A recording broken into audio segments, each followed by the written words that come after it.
کہ میں رات کی ڈیوٹی کرتا، دن کو گھر آتا، مہینے کی تنخواہ گھر لے جاتا، اور اس کے باوجود جو پریشانیاں تھیں وہ پیچھا نہیں چھوڑتی تھی۔ اچھا، اس واقعے کا اثر کیا ہوا؟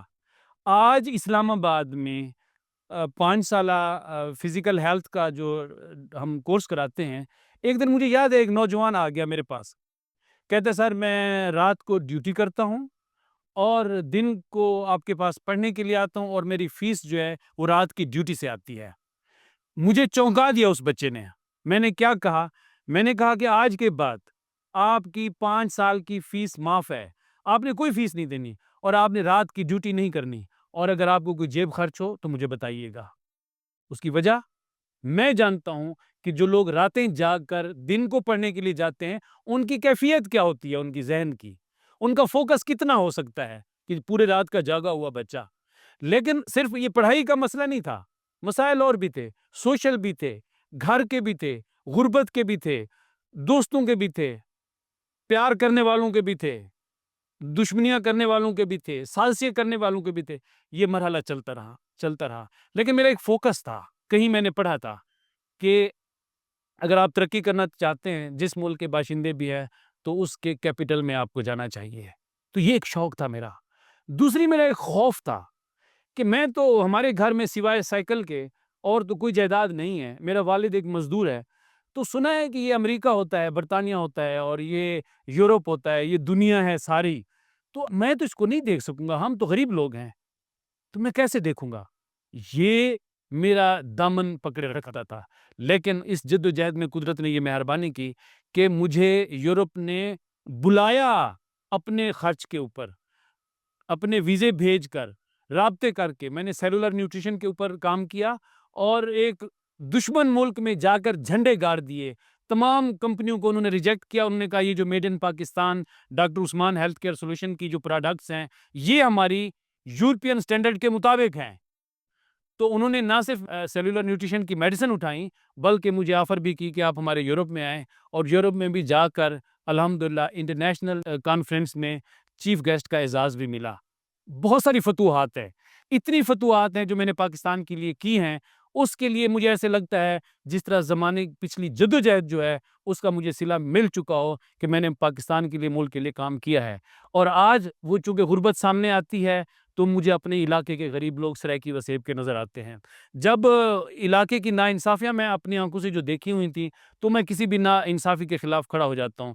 تو میں نے یہ چیزیں اٹھائیں، مجھے میرے وسیب نے، پاکستانی قوم نے پذیرائی بھی بہت دی، لیکن اس کا رزلٹ بھی بڑا بھیانک نکلا۔ پوچھیں کون سا؟ ابھی اس پہ بات کرتے ہیں، مگر پہلے یہ بتائیں کہ آپ کا انسٹیٹیوٹ ہے، institute of health and management sciences, اس کا تھوڑا تعارف کروائیں گے کیا ہے؟ جی، اس میں ہمارے پاس ایک تو پہلے ہم پبلک ہیلتھ پریونشن، یعنی میرا شعبہ ہے کہ بیماریوں سے پہلے، بیماریوں سے بچانا لوگوں کو، بیمار ہونے سے پہلے، یعنی کیور اور پریونشن۔ پوری دنیا میں کیور کے اوپر توجہ کم دی جاتی ہے، پریونشن پہ زیادہ۔ تو میں نے یہی کوشش کی کہ پاکستان میں ایک پریونشن کے اوپر، یعنی پبلک ہیلتھ کے اوپر انسٹیٹیوٹ شروع کیا جائے۔ تو ایم فل پبلک ہیلتھ کا میں نے آغاز کیا تھا، اور اس کے بعد ہم نے short courses, capacity building, competency based programmes, online learning اور آن کیمپس۔ اس وقت بھی 5 سالہ فزیکل تھراپی کا پروگرام، میرے اسٹوڈنٹ، میری ٹیم میرے ساتھ ہے، اور اس کے علاوہ میں ایک منسٹری آف ہیلتھ کی یونیورسٹی کو بھی سپورٹ کر رہا ہوں، جس کے ایک بہت بڑی تعداد میڈیکل ڈاکٹروں کی ہے، جن کو ہم پوسٹ گریجویٹ پروگرام کرانے میں اسسٹ کر رہے ہیں۔ آپ نے یہ جو انسٹیٹیوٹ ہے، اس میں کتنے لوگ ہیں جو ابھی تک سرٹیفکیشن یہاں سے لے چکے ہیں؟ اس میں سینکڑوں کی تعداد ہے، کافی لوگ ہیں جو کوالیفائڈ کر لیا انہوں نے، کچھ اس وقت بھی پڑھ رہے ہیں، کچھ چل رہے ہیں، کچھ نئے نئے پروگرام بھی میں لانچ کر رہا ہوں۔ تو یہ ایک سلسلہ ہے جو چل رہا ہے۔ تعلیمی شعبے میں کب سے آپ آئے؟ تعلیمی شعبے میں ہیلتھ ایجوکیشن میرے تھا کہ لوگوں کو بیمار، یا یوں سمجھیں کہ ایک بندہ جو ایک روڈ ہے، اس روڈ میں ایک گڑھا ہے، تو اس گڑھے میں جو بھی گرتا ہے وہ زخمی ہو جاتا ہے۔ تو حکومت یا ادارے یا فلاحی تنظیمیں یہ کرتی ہیں کہ اس گڑھے کے ساتھ ایک ایمرجنسی کوئی کلینک بنایا جائے، تاکہ جو گرے تو اس کی ہم پٹی کریں، اس کو ایکس رے سے علاج کریں، اس کو مفت دوائیاں دیں۔ یہ کیور ہوتا ہے نا. میرا یہ خیال ہے کہ ہم اس گڑھے کو بند کریں. تو اس گڑھے کو بند کرنے کے لیے ایجوکیشن ضروری ہے. آپ نے واچ مین سے اپنے کیریئر کا آغاز کیا، جی. تو پہلا ایجوکیشنل انسٹیٹیوٹ کب اور کیسے بنایا؟ پہلا میں نے ڈیرہ غازی خان میں بنایا تھا، اور اس وقت میری داڑھی مونچھیں ابھی پوری نہیں آئی تھیں، اور مجھے یہ خوف ہوتا تھا کہ میں بطور پرنسپل اس کے اوپر بیٹھا ہوا ہوں تو لوگ کہیں گے اس لڑکے کو کیا پتا. تو مجھے ان دنوں مجبوراً چھوٹی چھوٹی داڑھی آ رہی تھی تو اس کو بھی رکھنا پڑا. لیکن میں نے 3,000 روپے ادھار لے کر اپنا انسٹیٹیوٹ بنایا تھا. صرف 3,000؟ یس، 3,000 ادھار میرے عزیز ہیں انہوں نے دیا تھا مجھے. اور اس میں میں نے پرنٹڈ مٹیریل، پرنٹنگ، اور دوسرا اشتہار وغیرہ، ایڈورٹائزنگ کا، اور ایک اس میں کوئی 10-15 کمرے تھے، سب کو میں نے بند کر دیا، صرف ایک کمرہ کھلا رکھا جس میں لوگ مجھے ملنے کے لیے آتے تھے. باقی کمروں کو میں نے تصوراتی لیب، لیبارٹری، کلاس روم برائے طلبہ، برائے طالبات، فلاں فلاں فلاں، یہ فلاں روم ہو گیا، فلاں روم، ایسے میں نے لکھ کے رکھ دیا تھا. لیکن میں نے کام شروع کر دیا تھا. انسٹیٹیوٹ میں اکیلے بیٹھتے تھے آپ؟ میں بھی بیٹھتا تھا، میرا چھوٹا بھائی بھی ہوتا تھا. ہم تقریباً سٹارٹ اس سے لیا تھا. اس کے بعد جب ہم نے کام شروع کیا اور بڑی جان مار کر کام شروع کیا، اس کو رزلٹ یہ نکلا کہ پہلے دفعہ 100 ایڈمیشن ہم نے کیے تھے لوگوں کو ہیلتھ کے حوالے سے، ٹریننگ دینے کے حوالے سے. First batch? First batch. اور اسی پیسوں میں سے میں نے اپنے کلاس روم کی چیئرز خریدی تھی، انہی پیسوں سے میں نے اپنی لیبارٹری لائبریری بنائی، انہی پیسوں سے اپنا آفس سیٹ کیا تھا، اور اپنے سائیکل میں جو گاؤں سے لے کر آیا تھا اسے سائٹ پہ کھڑا کیا، اور مارکیٹ سے جا کر میں اپنی ایک جاپانی کار لے کر آیا تھا.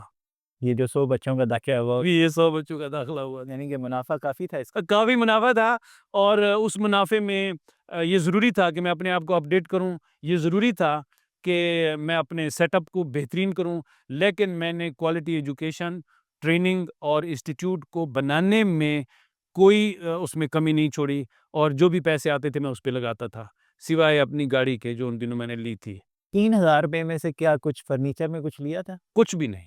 وہ جو ہمارا ٹریڈیشنل بناتے ہیں نا لکڑی والے مستری، ان کا بنا ہوا ایک بینچ تھا، ایک اسی لکڑی جو آرے سے چیری ہوئی ہوتے پٹے، اس کا ایک ٹیبل تھا جس کے اوپر میں نے کپڑا ڈالا تھا، اور ایک میری کرسی تھی. یہ 3 چیزیں تھیں جس سے میں نے اپنے انسٹیٹیوٹ کا آغاز کیا تھا. مگر 100 لوگوں نے، 100 فیملیز نے، 100 پیرنٹس نے آپ کے اوپر ٹرسٹ کیا، اعتبار کیا اور اپنے داخلے کروائے، ایسا کیا تھا؟ ایسا یہ تھا کہ سچی بات میں آج بھی یہ بتاتا ہوں، یہ تو اس دور کی بات ہو رہی ہے نا، آج بھی لوگ آپ کے اوپر اعتماد کرنے کے لیے تیار ہیں، بشرطے کہ ان کو کچھ ڈیلیور بھی ہو، ان کو کچھ ملے بھی صحیح، ان کی رہنمائی سچائی کی بنیاد پر ہو. آپ یقین جانیں، پچھلے دنوں میں نے ایک ذہن میں وہ رکھا کہ ڈیجیٹل ٹیکنالوجی کے اوپر کام کیا جائے. آپ یقین جانیں اتنے ایڈمیشن ہوئے کہ مجھے روکنے پڑے. اس کی وجہ کہ مارکیٹ میں لوگ ٹرسٹ کرتے ہیں. ہم ان کے اعتماد کو کس حد تک پورا کر سکتے ہیں، یہ پھر ہمارا امتحان ہوتا ہے.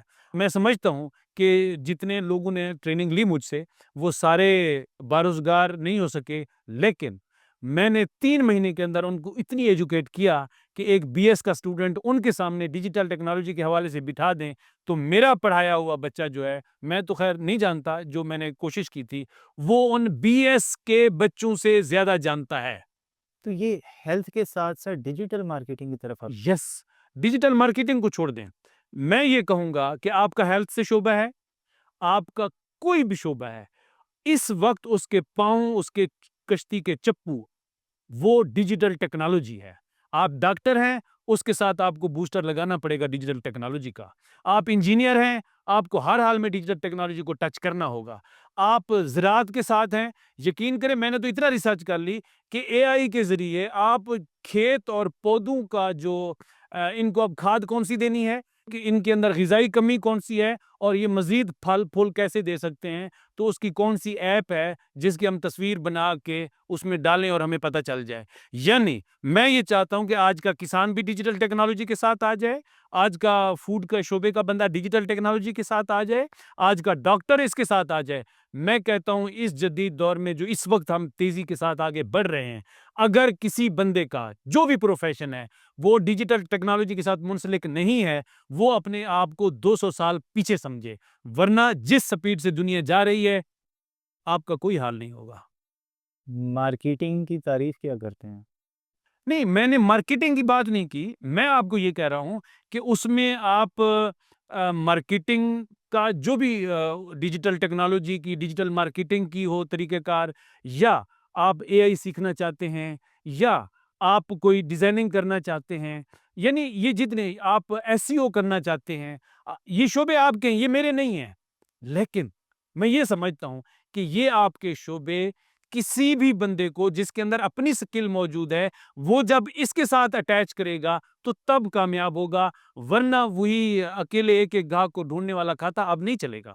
یعنی کہ ڈیجیٹل مارکیٹنگ آپ کو آتی نہیں ہے مگر آپ اس کی ٹریننگ دے رہے ہیں؟ میں نہیں دے رہا، میں تو آپ کو ہائر کرتا ہوں کہ یار اس کو ڈیجیٹل ٹریننگ دو۔ So you are a manager?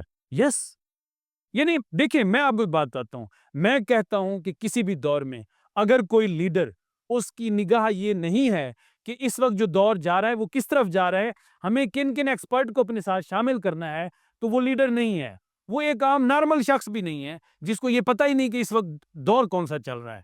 جب ہم دنیا کو دیکھتے ہیں کہ ڈیجیٹل ٹیکنالوجی، یعنی آپ تصور کریں کہ دنیا اب اس حد تک پہنچ گئی ہے کہ آپ کے پاس موبائل یا وہ کون سی ایک پرانے دور کا ایک ٹیکسٹ والا وہ ہوتا تھا چھوٹا سا، 3310 جی 3310 سے بھی پہلے ایک اور تھا، یوزر جی پیجر۔ پیجر ہوتا تھا۔ اس وقت اگر آپ کو بقا کی بھی ضرورت ہے تو آپ ڈیجیٹل ٹیکنالوجی پہ آئیں گے، ورنہ دنیا اس وقت یہ کرے گی کہ آپ کا جو موبائل ہے نا آپ کی جیب میں ہے، یہ دھماکہ کر دے گا، آپ کا دشمن آپ کے موبائل کو بھی پھٹار سکتا ہے، تو پھر کیا ہوگا؟ ہم چپ رہے؟ نہیں، ہمیں بھی ڈیجیٹل ٹیکنالوجی میں نہ صرف دنیا کے تھریٹس کو روکنا ہے بلکہ ان سے آگے ترقی کرنی ہے، لیکن ہماری بدقسمتی دیکھیں اس وقت بھی ہمارے پاس انٹرنیٹ نہیں ہے۔ ہماری خوش قسمتی یہ بھی ہے کہ ہم ٹک ٹاک پہ کافی آگے جا رہے ہیں۔ کس پہ؟ ٹک ٹاک پہ۔ ٹک ٹاک پہ جا رہے ہیں ہم، جو بنی بنائی جو ہے، اور اس پہ فضولیات پہ جا رہے ہیں اور لوگ بیٹھے ہیں اس کے اوپر، بھئی اس سے فائدہ ہم نے کیسے حاصل کرنا ہے، اس میں ہم نے اس میں سے ایجوکیشن کیسے لینی ہے۔ آپ یقین جانیں، میں کہتا ہوں کہ اس دور میں دو وجوہات ہو سکتی ہیں کہ آپ غریب ہیں۔ ایک وجہ یہ ہے کہ جو حکومت اس دور میں چاہے گی کہ ہم نے پبلک کو غریب رکھنا ہے، معذرت کے ساتھ وہ قوم غریب رہے گی۔ دوسرا، وہ قوم چاہے گی کہ ہم نے غریب رہنا ہے تو وہ قوم غریب رہے گی۔ کیوں؟ یہ دور وہ آ چکا ہے کہ آپ ہارورڈ یونیورسٹی، آپ بڑی بڑی یونیورسٹیاں جو دنیا میں، وہاں سے بھی ایجوکیشن حاصل کر سکتے ہیں آن لائن، اور اس کا جو کوالٹی ہے وہ اسی طرح ہے کہ وہاں پہ بیٹھ کر تعلیم حاصل کر رہے ہیں۔ یعنی آپ کے پاس ڈیجیٹل ٹیکنالوجی کی تعلیم، آپ کے پاس دنیا کی یونیورسٹیاں، آپ کے پاس مفت ایجوکیشن اس وقت موجود ہے۔ صرف نکما بندہ بے روزگار ہے، یا اگر کوئی یہ چاہتا ہے کہ یہ بے روزگار رہیں، تو وہ دو وجوہات ہیں۔ خبروں میں جو ہم چیز سنتے ہیں وہ یہ ہے کہ زیادہ تر بے روزگاری ہے۔ میں یہ سمجھتا ہوں کہ بے روزگاری کو اتنا آسانی سے ختم کیا جا سکتا ہے۔ آج کا نوجوان جو ہے اسی موبائل سے، اسی ڈیجیٹل ٹیکنالوجی سے جو ہے وہ اپنا روزگار کما سکتا ہے۔ ان کو پراپر مواقع ملنے چاہیے، والدین کو چاہیے کہ وہ اپنے بچوں کو اس طرف ضرور لائیں۔ اچھا، میں نے ایک پروگرام کیا، سردار خالد ابراہیم کشمیر کے لیڈر ہیں، ان کی ڈیتھ ہو گئی ہے، ان کے ساتھ سردار عبدالقیوم خان جو کہ وزیر اعظم تھے آزاد کشمیر کے، وہ بھی اس میں تھے، اور بشریٰ رحمان بھی تھیں جو کہ ادیب ہیں، پی ایم ایل کیو کے ساتھ مشرف کے دور میں وہ منسٹر بھی تھے، ایک پورٹ فولیو بھی تھا ان کے پاس۔ ایک اسٹوڈنٹ نے سوال کیا، اور اسٹوڈنٹ نے پوچھا کہ ہمیں کشمیر کے بارے میں نہیں پتہ، تو کیا آپ لوگوں کی یہ کوتاہی نہیں ہے کہ ہمیں کشمیر کے بارے میں کچھ نہیں پتہ؟ تو سردار عبدالقیوم خان نے کہا کہ ہاں، ہم سمجھتے ہیں کہ ہم سے یہ غلطی ہوئی ہے کہ ہم آپ کو نہیں بتا پائے۔ بشریٰ رحمان نے بھی یہی بات کی، تائید کی سردار عبدالقیوم خان کی۔ سردار خالد ابراہیم کی باری آئی تو سردار خالد ابراہیم نے کہا کہ میں کیوں کہوں کہ ہمارے سے کوتاہی ہوئی ہے، انہوں نے کہا میں جب 70s میں گارڈن کالج میں پڑھتا تھا تو اس وقت انٹرنیٹ کا دور نہیں تھا، موبائل نہیں تھا، اور میں وہاں پہ بیٹھ کے گارڈن کالج میں بیٹھ کے وہاں کی لائبریری میں جا کے ساری اخباریں پڑھتا تھا اور کتابیں پڑھتا تھا، اور میں واقف تھا کہ پاکستان میں کیا ہو رہا ہے، عرب ورلڈ میں کیا ہو رہا ہے، دنیا میں کیا ہو رہا ہے، میرے پاس ساری خبریں ہوتی تھیں۔ آج کے دور میں آپ کے پاس سارے وسائل موجود ہیں، اور جس طرح سے آپ نے اس میں ایڈ آن کیا کہ آپ تو اب آن لائن ٹریننگز بھی لے سکتے ہیں اور انٹرنیشنل سٹینڈرڈز کی ٹریننگ لے سکتے ہیں جس کے لیے آپ باہر جاتے تھے، اور اگر آج کے دور میں بھی آپ ایسا کچھ نہیں کرتے تو ذمہ دار آپ خود ہیں کہ آپ کے پاس سارے وسائل موجود۔ میں کہتا ہوں خود ذمہ دار ہیں، اس میں دو رائے ہی نہیں ہے۔ ہماری آج کے دور کی جو غربت ہے اس کے ذمہ دار ہم خود ہیں۔ یقین کریں پچھلے دنوں ایک فون آیا، بلکہ مسلسل فون آتا تھا، ہماری اس طرح کی جو شاعری ہے نا اس میں مظلومیات، رول گئے، مر گئے، لٹ گئے، تباہ ہو گئے، برباد ہو گئے، اس کا زیادہ عنصر موجود ہے۔ اچھا وہ بھی بیچارہ وہ رب کو ایک شاعر شکایت کرتا ہے کہ میرا ربا جے کر تیری مسیت نہیں پی بندی میں ادا پہ چندہ تے نہیں دے سکتا تے کو، یعنی شکوہ تھا جس طرح۔ البتہ ان سردیوں میں یا گرمیوں میں اگر تو نہ رہ سکے تو میرے گھر میں، یہ سردی گرمی تو ہوتی ہے، تو میرے گھر میں رہ سکتا ہے۔ وہ مقصد اس کا یہ تھا کہ میں غریب ہوں۔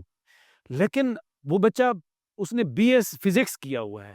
سوال یہ ہے کہ آیا اس کو جو فزکس پڑھائی گئی ہے وہ نلکا چلانے والی فزکس ہے یا جدید دور کی جو فزکس آسمانوں کو چھو رہی ہے وہ والی فزکس ہے؟ میں کہتا ہوں ہماری یونیورسٹیوں میں وہی نلکا چلانے والی پرانے دور کی فزکس پڑھائی جائے۔ مسئلہ یہ ہے کہ چلو ٹھیک ہے، ہمارا سلیبس، ہماری یونیورسٹیاں، ہماری گورنمنٹ چھوڑ دیں ان باتوں کو۔ آپ خود کتنا تجسس رکھ رہے ہیں؟ آپ اپنے شعبے کے اندر کتنا اپنی کیپیسٹی بلڈ کر رہے ہیں؟ بات وہی ہے کہ جن یونیورسٹیوں کو، انٹرنیشنل یونیورسٹیوں کو صرف وہ یہ بڑے لوگوں کی یونیورسٹیاں ہوتی تھیں، پریزیڈنٹ کا بیٹا وہاں پہ پڑھ سکتا تھا، وزیر اعظم کا بیٹا پڑھ سکتا تھا، سرداروں اور جگیرداروں کے بیٹے وہاں پہ جا کے پڑھ سکتے تھے، ہم تو ان کی دیواروں کو ہاتھ نہیں لگا سکتے تھے۔ آج وہی یونیورسٹیاں عام غریب لوگوں کے لیے مفت ٹریننگ دے رہی ہیں ورلڈ وائڈ، پوری دنیا میں۔ آسٹریلیا کی یونیورسٹیاں ہیں، امریکہ کی یونیورسٹیاں ہیں، یو کے کی یونیورسٹیاں ہیں۔ آپ ڈیجیٹل ٹیکنالوجی اٹھا لیں، اس کے فری کورسز ڈالیں، آپ کو ایسا میٹیریل ملے گا کہ آپ کی سوچ ہے۔ اپنی کیپیسٹی بلڈ کریں، آگے بڑھیں۔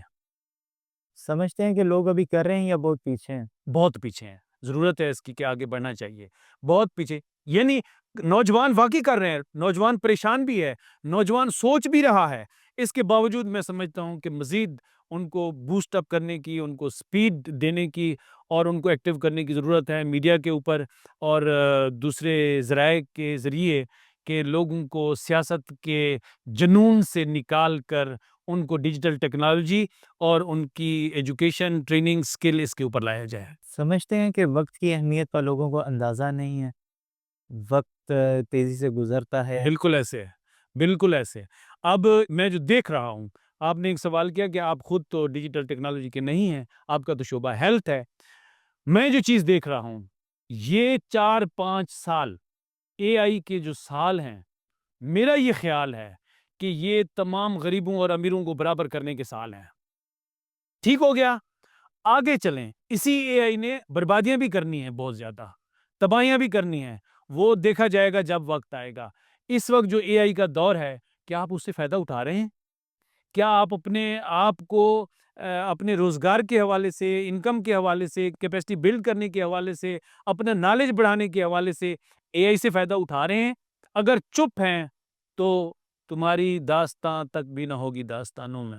میرا یہ خیال ہے کہ ہم لوگ نا بحیثیت قوم، اگر ہم نیگیٹو سائڈ کی بات کریں تو ہم ایک ٹرینڈ آتا ہے تو ہم اس کے پیچھے لگ جاتے ہیں۔ اگر نیگیٹیوٹی کا ٹرینڈ آیا تو نیگیٹیوٹی کے ٹرینڈ کے پیچھے لگ جائیں گے، ہم کرٹیسزم پہ چلے جائیں گے، ہم ایکسکیوزز پیش کریں گے، انیشیٹو نہیں لیتے ہیں۔ جتنا دنیا کے دوسری قومیں آگے جا چکی ہیں، ہم اپنے اس ایٹیٹیوڈ کی وجہ سے آگے نہیں بڑھ رہے۔ دیکھیں بدقسمتی، دیکھیں ہماری یونیورسٹیاں ہیں، ٹھیک ہے نا، آج سے کوئی 5 سال 4 سال پہلے ایک وائس چانسلر سے میری میٹنگ ہو رہی تھی تو مجھے وہ بتا رہا تھا، کے پی کی یونیورسٹی تھی، کہ ڈاکٹر صاحب ہم نے اب یونیورسٹی کے اندر ایم بی اے بھی شروع کر رہے ہیں، تو یہ ہم نیا پروگرام لانچ کر رہے ہیں۔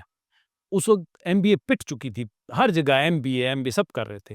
میں نے کہا کہ وی سی صاحب آپ یعنی وہ بزنس جو پاکستان میں نہیں ہے اس کے مینیجر بنانا چاہ رہے ہیں؟ یعنی جو پاکستان میں بزنس ہے نہیں تو آپ اس کے مینیجر بنانا چاہ رہے ہیں، بزنس مینیجر، ایم بی اے۔ میں نے کہا کہ آپ کو ایک نیا پروگرام لانچ کرنا چاہیے جس کا نام رکھیں ماسٹر ان بزنس کریشن. تو اب یقیناً اس وقت جو سچویشن ہے وہ یہ ہے کہ ہماری یونیورسٹیوں کے اندر حتیٰ کہ پالیسی میکر بھی وہ لوگوں کی جو رہنمائی کرنے کا ہوتا ہے وہ بہت کم ہے. اس کو بڑھانے کی ضرورت ہے. اچھا MBA نا آپ کو بزنس کریٹ کرنا بھی سکھاتا ہے، کو سوال کرنا بھی سکھاتا ہے. اٹ ڈپینڈس کہ آپ کس مائنڈ سیٹ کے ساتھ MBA کریں. اگر آپ اس مائنڈ سیٹ کے ساتھ MBA کریں کہ آپ کو MBA کی ڈگری کرنے کے ساتھ نوکری مل جائے گی، تو پھر آپ ماسٹر ان بزنس کریشن کریں یا ایڈمنسٹریشن کریں. جی میں تو کہوں گا کہ ایڈمنسٹریشن تو بعد کی آپ اس کا نام بھی چینج کریں. آپ شروع ہی کریشن سے کریں تاکہ بچے کا دماغ پہلے دن سے یہ ہو کہ میں نے بزنس کرنا ہے. تو سٹارٹ ہی یہاں سے لیا جائے. Why not? تو یہ بتائیں کہ ٹھیک ہے آپ نے AI کی بات کی، ڈیجیٹل ٹیکنالوجی کی بات کی، پھر بھی جیسے آپ نے 3000 سے کام شروع کیا، آج کے دور میں اگر ایک ایسا بندہ جو کہ نیگیٹیوٹی کی فضا کی وجہ سے بہت زیادہ متاثر ہے اور بہت زیادہ ایکسکیوزز پیش کرتا ہے کہ ملکی حالات ٹھیک نہیں ہیں تو ہم کیا کریں، یہاں پہ بزنس نہیں ہے، اور وہ باہر بھی جانا چاہتا ہے، ایسے بندے کو آپ کیا کہیں گے وہ کیا کریں؟ میں یہ کہتا ہوں کہ ایک مزدور سے لے کر ایک پڑھے لکھے بندے تک آپ یورپ، امریکہ، برطانیہ کہیں جانا چاہیں اپنے ورک ویزے پہ جا سکتے ہیں. ورک ویزے پہ میں چیلنج کے ساتھ کہہ رہا ہوں آپ کو چھوڑ دیں یہ کشتیاں اور یہ ڈبکیاں لگانا اور مر جانا اور یہ سارے لیگل. آپ کہتے ہیں میرے بینک میں پیسہ تو نہیں ہے، میں کیسے جا سکتا ہوں؟ میرے پاس تعلیم تو نہیں ہے، میں کیسے جا سکتا ہوں؟ میں پھر اپنے معاشرے کی نالائکی کی طرف آؤں گا جو ان کے اندر انجیکٹ کی گئی ہے. وہ کیا ہے؟ میں آپ کو یہ کہتا ہوں، میں چیلنج کے ساتھ کہتا ہوں کہ آپ جرمن زبان سیکھیں، آپ کا ویزا لگ جائے گا، ٹکٹ بھی وہیں سے آئے گا. آپ کو پتہ ہے کہ ان کی جو برف روڈوں کے اوپر جم جاتی ہے، ہمارے مزدور سے بہتر ان کو کوئی مزدور مل سکتا ہے؟ نہیں مل سکتا. ہمارا مزدور وہاں پہ ان کی برف اکھاڑ کے پھینک دے، ہمارے مزدور کے لیے بھی وہاں پہ گنجائش ہے. اچھا اب آ جائیں ہمارے شعبے مختلف کمپیوٹر کے. اب کمپیوٹر کا BS کمپیوٹر کیا ہوا ہے لیکن کی بورڈ چلانا نہیں آتا. کیا آپ اپنے شعبے میں ماہر ہیں؟ نمبر 1. نمبر 2، کیا آپ نے انگلش کا وہ ٹیسٹ پاس کر لیا جو مختلف ممالک میں جانے کے لیے ضروری ہوتا ہے؟ یہ 2 باتیں ہیں. پہلی بات، آپ اپنے شعبے میں ایکسپرٹ ہو جائیں. دوسری بات، آپ برٹش کونسل کے ایگزام پاس کریں اور انگلش کو سیٹ کریں جو کہ ہمارے دور میں نہیں تھی. آپ کریں. ٹھیک ہو گیا. اب میرا یہ خیال ہے کہ آپ نرسنگ میں ہیں، آپ ٹیکنیشین ہیں، آپ ڈاکٹر ہیں، آپ کسی بھی شعبے سے ہیں، آپ انجینئر ہیں، آپ کوئی بھی ہے، آپ دوسری زبان سیکھیں، ایک اپنے شعبے میں مہارت حاصل کریں اور اپنی کیپیسٹی بلڈ کریں جتنا ممکن ہو سکے. یہ چیزیں کتنا مہینے لیں گی؟ زیادہ سے زیادہ 6 مہینے. یار 6 مہینے محنت کر کے آپ باہر نہیں جا سکتے؟ جا سکتے ہیں. ساری عمر محنت کریں گے مگر وہ 6 مہینے محنت نہیں کریں. نہیں کریں گے. یہ مسئلہ ہے. میں آپ کو ایک بات بتاؤں، میں نئے پروگرام کچھ شروع کر رہا ہوں جن کو جلد اناؤنس کروں گا. نئے پروگرام 2 سال کا، یعنی میٹرک کے بعد پوری دنیا کو اس پروگرام کی ضرورت ہے، پوری دنیا کو. لیکن اس میں ایک اضافی جو ہماری گورنمنٹ کی طرف سے سلیبس نہیں ہے، میں 1-2 سبجیکٹ اس میں اضافی رکھوں گا. صرف ان 2 سبجیکٹس کی وجہ سے وہ جرمنی جانا چاہیں، آسٹریلیا جانا چاہیں، وہ صرف میٹرک کے بعد 2 سال یعنی FSC انہوں نے کرنی ہے. بس آگے 4 سالہ 5 سالے پروگرام لمبا وقت ہے، وقت ہی نہیں ہے، پیسہ بھی نہیں ہے. آپ میٹرک کے بعد FSC کریں. FSC کے اندر میں آپ کو 2 سبجیکٹ ایسے بتاؤں گا جو آپ کر کے کسی بھی ملک میں جانا چاہیں آپ جا سکتے ہیں. تو آپ اس چیز کو پروموٹ کرتے ہیں کہ لوگوں کو باہر جانا چاہیے؟ یس، جانا چاہیے. آپ فلپائن کو دیکھیں، دوسروں کو دیکھیں. دیکھیں جی 2 طریقے ہیں. ایک یہ ہے کہ ہمارا طبقہ باہر جائے، اس میں کوئی حرج نہیں ہے، وہ ڈالر بھیجے گا، پاکستان کی ترقی ہوگی. دوسرا، یہاں پر بیٹھ کر آپ انٹرنیٹ کی فاسٹ سہولت پیدا کر دیں، نوجوان یہیں پہ آپ کو ڈالر کما کے دکھائیں گے. اتنا بھی برا نہیں ہے انٹرنیٹ کو. یار میں نے تو جب بھی دیکھا ہے گھوم ہی رہا ہوتا ہے ہر وقت. میں نے تو بہت بری حالت ہے نیٹ کی. رورل ایریا آپ کو اسلام آباد میں کچھ نہ کچھ مل رہا ہے. آپ یقین جانے جتنی نیٹ فراہم کرنے والی کمپنیاں ہیں یا یہ ٹیلی فون اپنا سیل فون کی یہ جتنے بھی ادارے ہیں، سب کے سب نیٹ ہی نہیں ہے. پاکستان میں نیٹ بڑا سلو ہے، اس کو فاسٹ کرنے کی ضرورت ہے. تو چلیں پھر اس پہ بات کرتے ہیں کہ پاکستان میں نیٹ نہیں ہے. دنیا میں ڈیجیٹل ٹیکنالوجی ہے، ڈیجیٹل ورلڈ آگے تیزی سے جا رہی ہے. پاکستان میں نہیں ہے، اب ہم نے پاکستان میں رہنا ہے، اب کیا کریں؟ انٹرنیٹ تو نہیں ہے۔ دیکھیں میں یہ کہتا ہوں کہ آپ کے پاس ایک روٹی ہے، آپ کے پاس آدھی روٹی ہے، آپ کے پاس چوتھائی ہے، آپ کے پاس کچھ بھی ہے، جو کچھ ہے اس کو یوٹیلائز کریں، یہ میرا مین ہے۔ یہ جنہوں نے انٹرنیٹ فاسٹ دینا ہے وہ تو میرا ان کے لیے پیغام ہو گیا۔ جو دوسرا آپ کا سوال ہے وہ میں پبلک کو یہ کہوں گا کہ جو وسائل موجود ہیں، آپ گاؤں میں ہیں، آپ کے پاس انٹرنیٹ نہیں ہے، آپ بھاگیں شہر میں اپنے کسی دوست کی بیٹھک پر، اسے کہیں یار آپ نے لگوایا ہوا ہے کچھ مجھے چاہیے۔ یعنی میں کہتا ہوں کہ آپ کے اندر اگر کرنٹ ہے، آپ وہ جگہ ڈھونڈ لیں گے جہاں پہ آپ کو کچھ نہ کچھ نیٹ ملے گا اور پھر آگے آپ کام کریں۔ سارے تو نہیں شہر میں بھاگ سکتے نا، کچھ نے دیہات میں بھی رہنا ہے۔ ہاں دیہات میں بھی رہنا ہے۔ میں نے پچھلے دنوں ایک ایکسپرٹ کو سنا، فون کیا مجھے اس نے، وہ کہتا ہے میں لاہور سے اپنے گاؤں آ گیا ہوں تو یہاں پہ بیٹھ کے دنیا بھر کا کام کر رہا ہوں۔ تو میں نے کہا کہ آپ کے گاؤں میں تو نیٹ نہیں ہے؟ کہتے جی وہ میں نے شہر میں ایک بوسٹر لگایا ہوا ہے نیٹ کا، اور ایک میں نے اپنے گھر کی چھت پہ، تو وہ ان کا آپس میں کنیکشن ہوتا ہے تو میرا نیٹ تیز ہو جاتا ہے۔ یعنی جہاں پہ ول ہے نا وہاں پہ وے ہے۔ میرا سوال یہ ہے کہ کسی کے پاس انٹرنیٹ نہیں ہے یا وہ اس طرف جانا ہی نہیں چاہتا، وہ کیا کریں؟ دیکھیں آپ گھوڑے کو پانی تک لے کے آ سکتے ہیں، گھوڑے کو پانی پلانے پہ مجبور نہیں کر سکتے۔ اگر یہ کہے کہ میں نے کچھ نہیں کرنا، آپ کسی نشائی کا لے لیں یا کسی کا دماغ کنویں کا مینڈک ہے، آپ اس کو دریا کا جتنا تحقیق بتائیں، جتنا موٹیویٹ کریں، اس نے کنویں کا ہی انتخاب کرنا ہے اور اس کو مزہ ہی کنویں میں آئے گا۔ وہ دریا میں شاید اس کو مزہ ہی نہیں آئے کیونکہ وہ وہاں کا عادی ہو چکا ہے اس ماحول کا۔ اچھا، ایسے لوگوں کے بارے میں آپ کیا کہیں گے؟ ہم نیگیٹو اور پازیٹیو دونوں ایسپیکٹس کے اوپر ڈسکشن کر رہے ہیں، جی اور میرا خیال ہے دونوں پہ ہی بات کرنی چاہیے، نہیں ضروری کہ آپ صرف پازیٹیو پہ بات کریں اور نہ ہی آپ صرف نیگیٹو پہ بات کریں۔ کچھ ایسے لوگ ہیں جو ٹک ٹاک پہ، فیس بک پہ ویڈیوز بہت زیادہ دیکھتے ہیں، سوشل میڈیا کو بہت زیادہ یوز کرتے ہیں، شام کے ٹائم جب محفل میں اکٹھے بیٹھتے ہیں، ایون سارا دن بھی بیٹھتے ہیں، تو سیاسی معاملات کے اوپر بحث کرتے رہتے ہیں۔ ان کے بارے میں ان کو کیا کہنا چاہیں گے؟ کوئی نصیحت کرنا چاہیں گے؟ سر جی، میں صرف ان لوگوں کو نصیحت نہیں کروں گا، میں آپ کے فیصلہ سازوں کو، آپ کو بھی، جو آپ میڈیا والے لوگ ہیں، جو جن کے پاس ٹی وی جن کے ہاتھ میں ہے، ان کی بات کر رہا ہوں۔ ظلم دیکھیں، آپ سی این این لگا لیں، آپ بی بی سی لگا لیں، آپ کو تھوڑی چند لمحے سیاست دکھائیں گے، چند لمحے آپ کو ڈیجیٹل ٹیکنالوجی دکھائیں گے، چند لمحے فلاں چیز فلاں چیز فلاں چیز فلاں چیز، آپ کو پوری سیاحت بھی کرائیں گے، آپ کو ٹورزم بھی دکھائیں گے، یعنی آپ کا ذہن کبھی سٹریس والا نہیں ہوگا۔ ہمارے ہاں سوائے سیاست کے ٹیلی ویژن کے اوپر اور کوئی یعنی دوسرا ان کے پاس ٹاپک ہی نہیں ہے، اور وہ بھی یا بریکنگ نیوز، بریکنگ نیوز۔ اچھا، اب ان چیزوں سے پہلے تو اس مین سٹریم میڈیا کو اپنی پالیسی چینج کرنی چاہیے کہ یار قوم کے دماغوں پر رحم کریں ہم، نمبر ایک۔ نمبر دو، سوشل میڈیا ہو یا مین سٹریم میڈیا ہو، دیکھیں اب لوگ واہیات چیزوں میں، فضولیات میں، سیاست میں دن رات بیٹھے، اس نے یہ کہا، اس نے یہ کہا، اس نے یہ کہا، اس نے یہ کہا، اس نے صحیح ان کا بجایا ہے، ٹھوکا ہے، یہ کیا ہے، بس اس پہ لوگ بیٹھے ہیں۔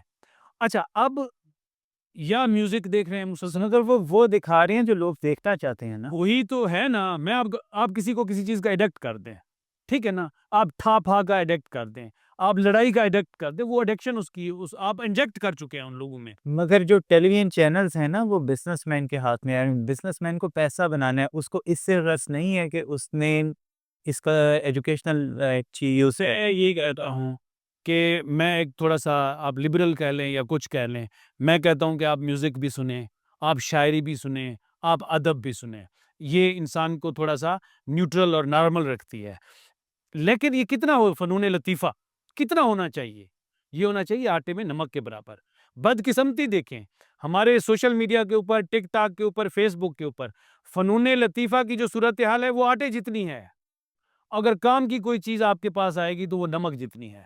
تو میں یہ کہتا ہوں، یہ گپ شپ، مزاح، ادب، میوزک، ڈانس، یہ ساری چیزیں میں خود بھی دیکھتا ہوں، تو یہ نمک جتنی ہونی چاہیے، ٹھیک ہے؟ جو آٹا ہے وہ آپ کا ترقی کے لیے ہو، آپ کی ٹریننگ کے لیے ہو، آپ کے ویل بینگ کے لیے ہو، آپ کے لیے، آپ کے معاشرے کو ترقی دینے کے لیے ہو۔ اچھا، پھر الگوریدم کہتے ہیں، کیا کہتے ہیں، جس چیز کو آپ نے پسند کیا وہ وہی دکھاتا چلا جا رہا ہے، دکھاتا چلا رہا ہے۔ دکھاتا چلا جا رہا ہے.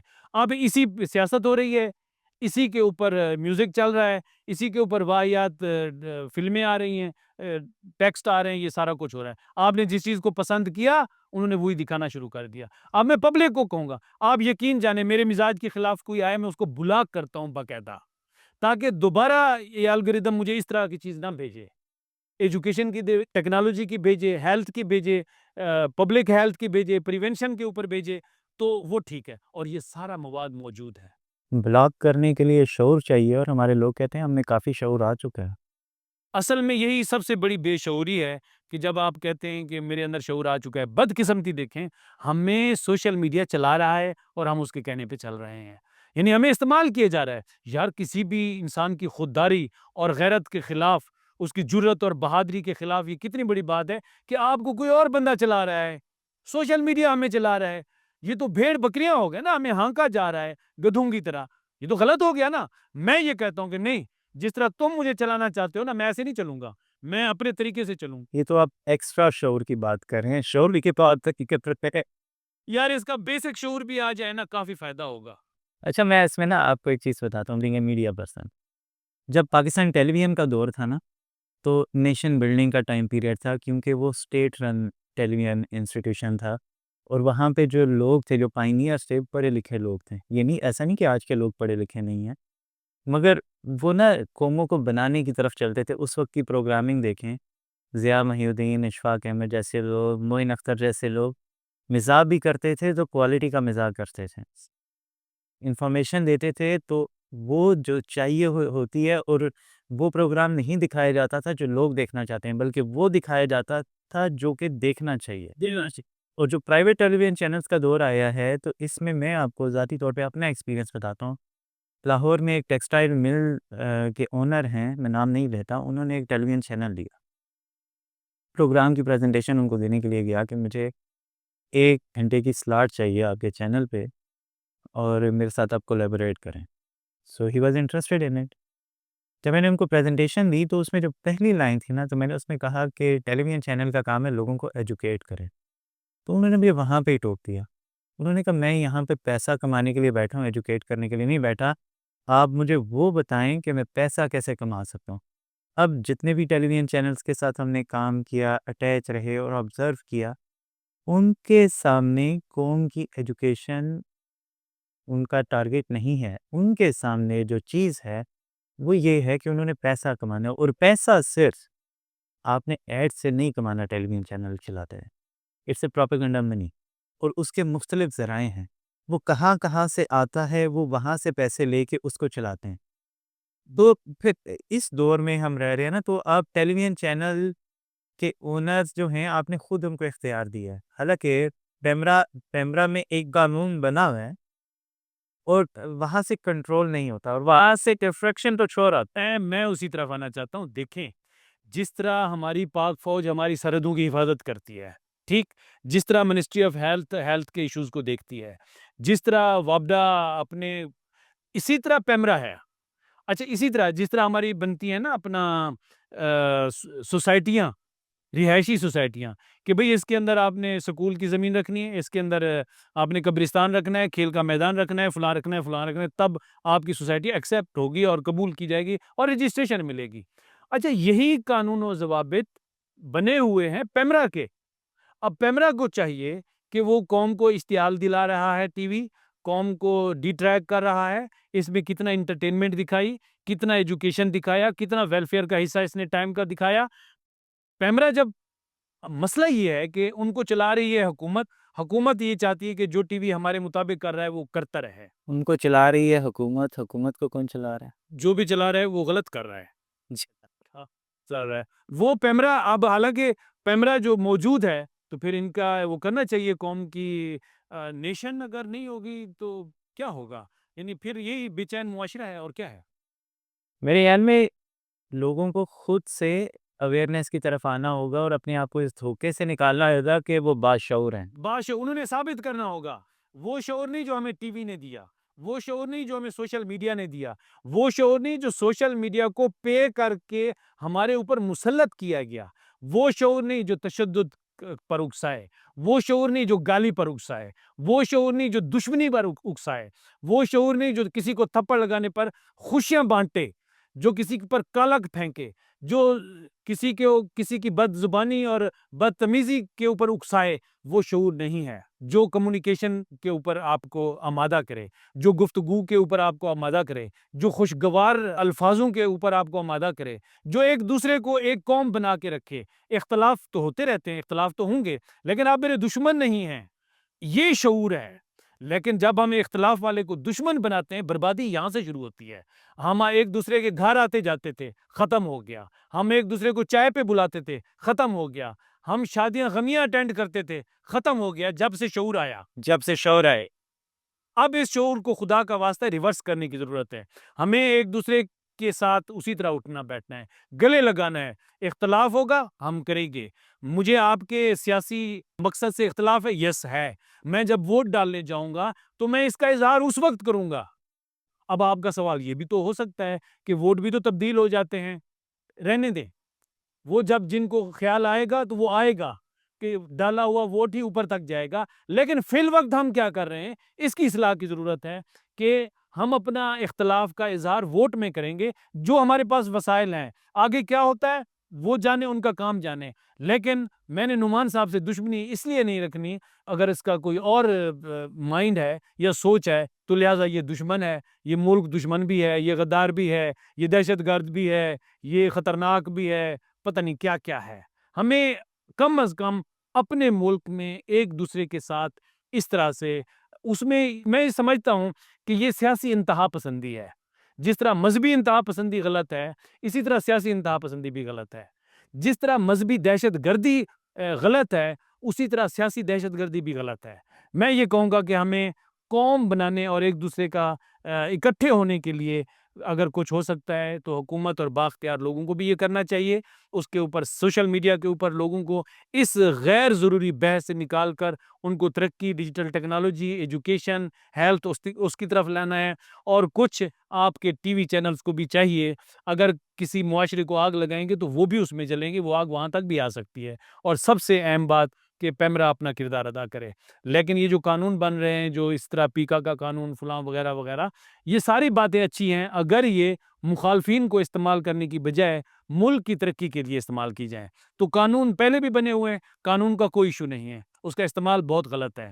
اور خصوصاً اس حالات میں جب آپ سیاسی انتہا پسندی کا شکار ہوں دونوں طرف سے، پھر ایسے قوانین بھی مشکوک ہوتے ہیں، ایسے احکامات بھی مشکوک ہوتے ہیں۔ تو یہ ساری چیزیں ہمیں قوم کو شک سے بھی نکالنا ہے، ان کو خوف سے بھی نکالنا ہے، ان کو دشمنی سے بھی نکالنا ہے، ان کو ایک دوسرے کا دوست بنا کے دکھانا ہے، اور یہ بھی ثابت کرنا ہے کہ یہ فوج بھی ہماری ہے، یہ پارلیمنٹ بھی ہماری ہے، یہ ادارے بھی ہمارے ہیں، یہ ملک بھی ہمارا ہے، اور یہ جو قوم ہے، یہ سارے مختلف خیال رکھنے والے، ان کو آپ ایک پھول سمجھے، اور جب ہم اکٹھے ہوں تو ایک خوبصورت گلدستہ ہو جو خوشنمائی کی دعوت دے رہا ہو کہ مجھے دیکھو کہ میں مختلف رنگوں کے ساتھ کتنی خوبصورتی سے آپ کو دعوت نظارہ دے رہا ہوں۔ اصل میں ہوتا یہ ہے کہ ہم لوگ نا اپنا زیادہ تر وقت ان چیزوں میں ضائع کرتے ہیں جس کو ہم چینج نہیں کر سکتے۔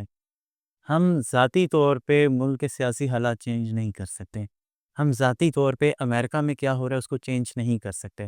ہمیں اگر کچھ چینج کرنا ہے تو اپنے آپ کو چینج کرنا ہے، کسی چیز پہ فوکس کرنا ہے تو اپنی ذات پہ۔ کا آغاز اپنی ذات سے، اس میں دو رائے نہیں ہے، اس میں دو رائے نہیں ہے۔ اور پھر والدین کی ذمہ داری ہے، لیڈر کی ذمہ داری ہے، استاد کی ذمہ داری ہے کہ اگر نوجوان سوشل میڈیا کا شکار ہو چکا ہے تو اس کو بھی ہم نے، چونکہ اس کا ایکسپوئر اتنا زیادہ نہیں ہے، وہ جو کوئی دیکھتا ہے اس کو سچ سمجھ رہا ہوتا ہے، بالکل اسی طرح جس طرح ایک ڈرامہ چل رہا ہوتا ہے، سٹیج کے اوپر مختلف اداکار آتے ہیں، تو وہ جو سامعین ہوتے ہیں نا، سادہ لوگ، وہ بعض دفعہ دیکھ کے رونے بھی لگ جاتے ہیں، وہ ان کو سچ سمجھ رہے ہوتے ہیں۔ اگر ان کو تھوڑا سا پردے کے پیچھے دکھایا جائے کہ اندر دیکھیں سب ایک ہیں، کوئی کسی کا دشمن نہیں ہے، تو ان کو بھی سمجھ آ جائے یہ تو ہمیں رلا رہے تھے، باقی مسئلہ تو تو یعنی کہ ڈاکٹر کی حیثیت سے آپ اس کو بیماری کہیں گے، سوشل میڈیا تکار؟ مینٹل ہیلتھ، یہ دماغی بیماری، اور یہ بیماری، اس کے علاج شروع ہو چکے ہیں، ہسپتال بن چکے ہیں دنیا میں، جو ایڈکشن کا شکار ہو چکے ہیں، چاہے وہ سیاسی ایڈکشن ہو، سوشل میڈیا کی ہو، یا کوئی بھی ہو، یہ واقعی انہوں نے ہماری قوم کو مریض بنا دیا ہے، سوشل میڈیا نے، سوشل میڈیا میں۔ یہ اصل میں نا، میں اس کو کہتا ہوں 2 منٹ کا شعور ہے جو کہ اب 30 سیکنڈ پہ آ گیا، کہ آپ تو صرف وہ جو بنے کے کانٹینٹ کا پتا ہے، اس سے آگے پیچھے کچھ نہیں پتا۔ میرے خیال ہے کہ ہمیں مایوسی نہیں پھیلانی چاہیے۔ میرا خیال ہے کہ چیزیں نسبتاً بہتری کی طرف جا رہی ہیں اور اللہ کرے یہ ایک بڑی بہتری کی طرف آئیں۔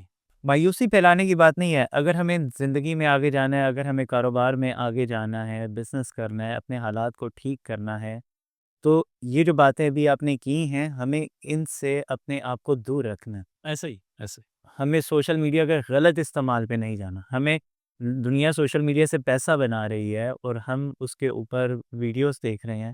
ایک بڑی انٹرسٹنگ سی کہانی کسی نے بتائی۔ اس نے کہا کہ ایک بندہ ہے، وہ آیا بزنس مین، اور اس نے زو بنایا، اور اس نے کہا کہ آپ لوگ آئیں زو میں آ کے دیکھیں۔ جو ٹکٹ تھا وہ $500 کا، کوئی نہیں آیا۔ اس نے $300 کیا، اگلے دن کوئی نہیں آیا۔ اس نے $100 کیا، کوئی نہیں آیا۔ اس نے جس دن 0 کر دیا نا، فری، اس کے زو میں آپ آؤ اور آگے دیکھو، میں نے شیر یہاں پہ رکھے ہیں، سب لوگ آ گئے۔ اب جب سب لوگ آئے، اس نے شیر پنجرے میں رکھے ہوئے تھے، سب لوگ آئے تو اس نے کیا کیا کہ اس نے گیٹ بند کیا اور ان سب کو پنجرے میں بند کر دیا اور شیر کو کھول دیا۔ اس نے کہا کہ اب $500 دو، پھر باہر نکالوں۔ تو اس نے یہ بتایا، کہانی بنانے والے نے یہ بتایا کہ آج کل سوشل میڈیا نے آپ کو اس طرح سے گریب کیا کہ آپ کو اس نے فری میں اپنے پاس بلایا ہے اور آپ ادھر آ گئے ہیں، اب آپ پیسے دے کے نکلتے ہیں۔ تو positive use of social media کی ضرورت ہے، نہ کہ نیگیٹو یوز کرنے کی ضرورت ہے اگر ہمیں آگے جانا ہے۔ جی بالکل ایسے ڈاکٹر صاحب، آپ آئے ہمارے ساتھ، آپ نے ٹائم دیا، لوگوں کو آپ نے بالکل کام کی باتیں بتائی۔ امید ہے آپ لوگوں نے بھی اس سے کچھ سیکھا ہوگا۔ اب تک کے لیے اتنا ہی۔ اگر آپ کو یہ پروگرام پسند آیا ہو تو لائک، سبسکرائب اور شیئر ضرور کریے گا۔ اللہ حافظ۔